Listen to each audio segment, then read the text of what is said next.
Rahim. Dear students of 7th class, हमारा एक chapter ख़त्म हो गया।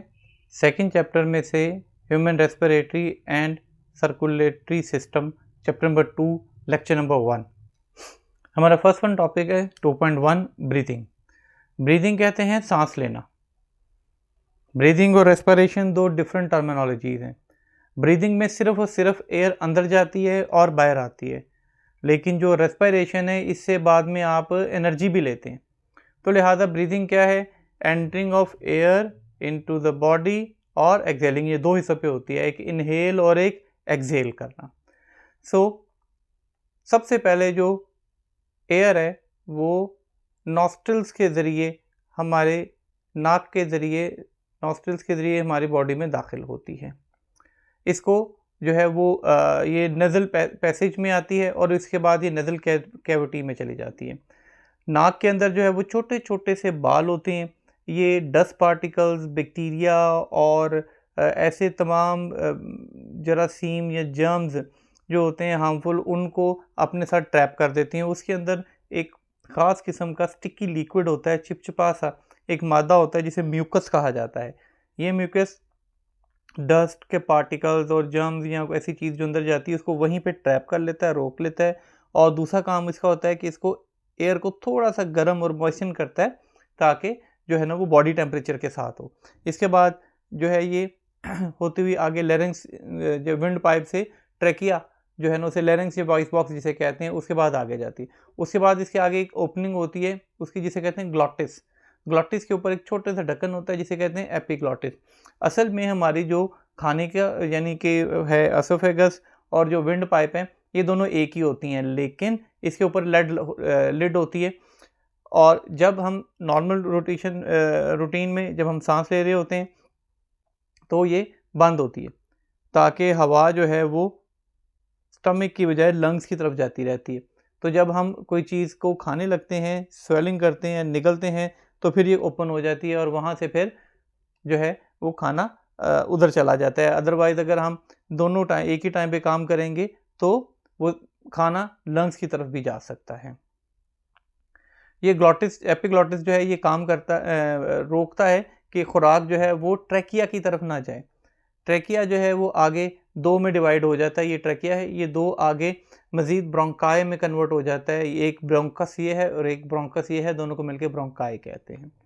अब हर ब्रोंकाई का काम होता है कि ये एयर लेके लंग्स तक या हवा हमारे फेफड़ों तक जा रहे होते हैं। अब उसके बाद ये लंग्स आगे जाके मज़ीद ब्रोंकाई जो ब्रोंकियस, ब्रोंकियोलस, ब्रोंकियोल्स और छोटे छोटों में जो है वो डिवाइड हो जाते हैं। इतनी छोटी छोटी आगे हो जाती हैं कि वो माइक्रोस्कोपिक हो जाती हैं, उनको एल्वेलाई कहते हैं।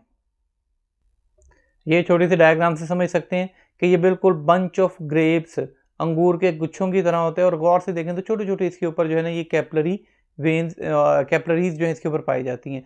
एक्सचेंज ऑफ जो है वो एयर यानी कि कार्बन डाइऑक्साइड और ऑक्सीजन वगैरह का आपस में एक्सचेंज वगैरह होना, ये सारी चीज़ें यहीं से हमारे ब्लड और वॉल्स ऑफ एल्वेलाई के थ्रू ही सारी की सारी डिफ्यूज़ होती है।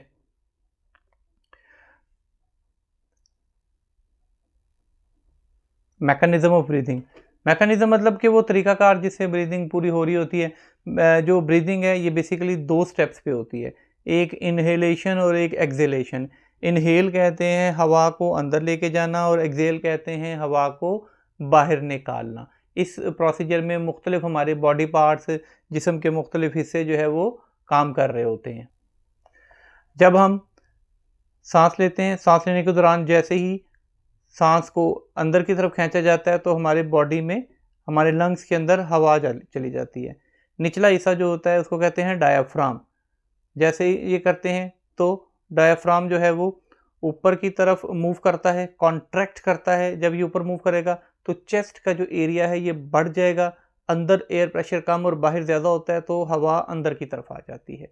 ये इनहेलेशन कहते हैं, सांस को अंदर लेके जाना। जो एक्सपायरेशन है ये है सांस को बाहर निकालना। इसमें ये डायाफ्राम नीचे की तरफ मूव करता है। जब ये रिलैक्स करता है, नीचे मूव करता है डायाफ्राम, तो यहाँ पे चेस्ट कैविटी के ऊपर प्रेशर जो है वो बढ़ जाता है, अंदर ज़्यादा हो जाता है एयर प्रेशर, बाहर कम, तो अंदर की हवा जो है वो बाहर की तरफ चली जाती है। तो लिहाजा इसमें सिर्फ और सिर्फ एयर का इन होना यानी हवा अंदर जाना और हवा का बाहर आना, यही दो काम होते हैं, ये ब्रीदिंग कहलाता है। बाकी इसमें हमारे नेजल कैविटी जो है वो larynx, glottis, epiglottis, bronchi, lungs वगैरह, ये सारी चीज़ें जो हैं वो शॉर्ट में आपने याद करना है कि ये चीज़ें भी साथ में शामिल होती हैं। Next topic is respiration.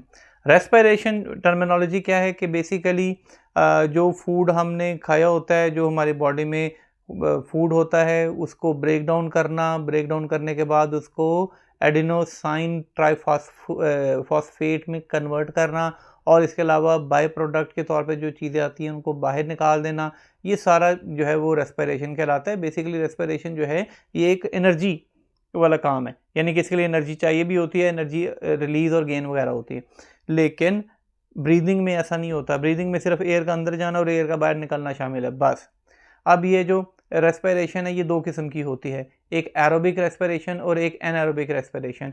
Aerobic respiration वो होती है जिसमें ऑक्सीजन इन्वॉल्व होती है। मैं आपको आसान अल्फाज में ये कह सकता हूँ कि एरोबिक रेस्पिरेशन वो रेस्पिरेशन है जो कि बड़े जानदारों में होती है, लिविंग ऑर्गेनिज्म बड़ों में, यानी इंसानों में, जानवरों में जो बड़े होते हैं उनके अंदर होती है। एक ऐसा प्रोसीजर है जिसमें ग्लूकोज जो कि हमारे खाने में कन्वर्ट हुई होती है, ऑक्सीजन हम सांस लेने के दौरान खुद अंदर लेके जाते हैं, तो ये जो है वो कार्बन डाइऑक्साइड जो कि हम सांस से बाहर निकालते हैं, वाटर और ATP एडिनोसाइन ट्राइफॉस्फेट में जो है ना वो कन्वर्ट होती है, और यही एनर्जी की किस्म है जो कि आपको मिलती है और हम मुख्तलिफ काम करने में हमें मदद देती है। Next one is anaerobic respiration. Anaerobic respiration जो है ये ऐसी ऑक्सीजन की ऐसी रेस्पिरेशन है जिसमें ऑक्सीजन इन्वॉल्व नहीं होती। इसमें जितना भी फूड है वो ब्रेक डाउन होता है in the absence of oxygen, इसलिए इसको एनारोबिक रेस्पिरेशन कहते हैं। इस प्रोसेस में बहुत कम एनर्जी जो है वो होती है। ये ज़्यादातर जो है वो यूनिसेलुलर जो छोटे मोटे जो जानदार होते हैं ना उनके अंदर होता है।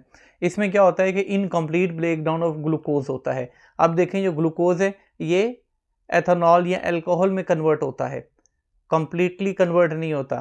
साथ में कार्बन डाइऑक्साइड और एनर्जी जो है वो थोड़ी सी इसमें से निकलती है। अब इसकी जो एक टाइप जैसा कि फर्मेंटेशन टाइप है, ये बैक्टीरिया और ऐसे छोटे छोटे जानदारों से होती है।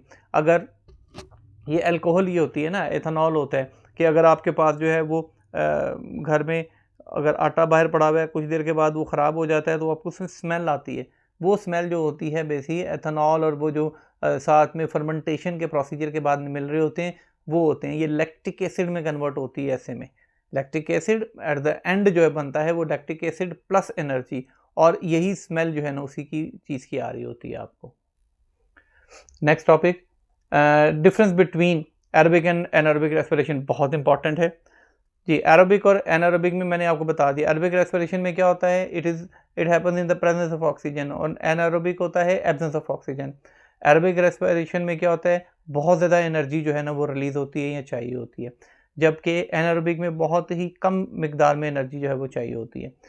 एरोबिक रेस्पिरेशन में कार्बन डाइऑक्साइड और वाटर जो है ना वो प्रोडक्ट्स होते हैं, जबकि एनारोबिक रेस्पिरेशन में ये देखें ज़रा ऊपर क्या है, लैक्टिक एसिड, ठीक है, प्रोड्यूस होते हैं।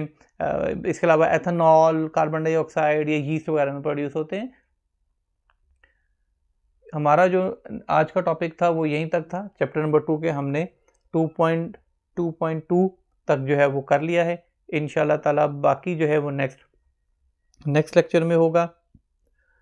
मैंने लिंक शेयर किया था टेस्ट, अगर किसी को टेस्ट में कोई प्रॉब्लम आ रही है, कोई इशू है, तो मैं अपना व्हाट्सएप नंबर भी लिंक में शेयर कर दूंगा, आप उस पर मैसेज करें, मैं आपको इंशाल्लाह ताला व्हाट्सएप कर दूंगा जो आपका टेस्ट मैंने कहा था MCQs का, short question answer MCQs multiple choice question जो है उसका।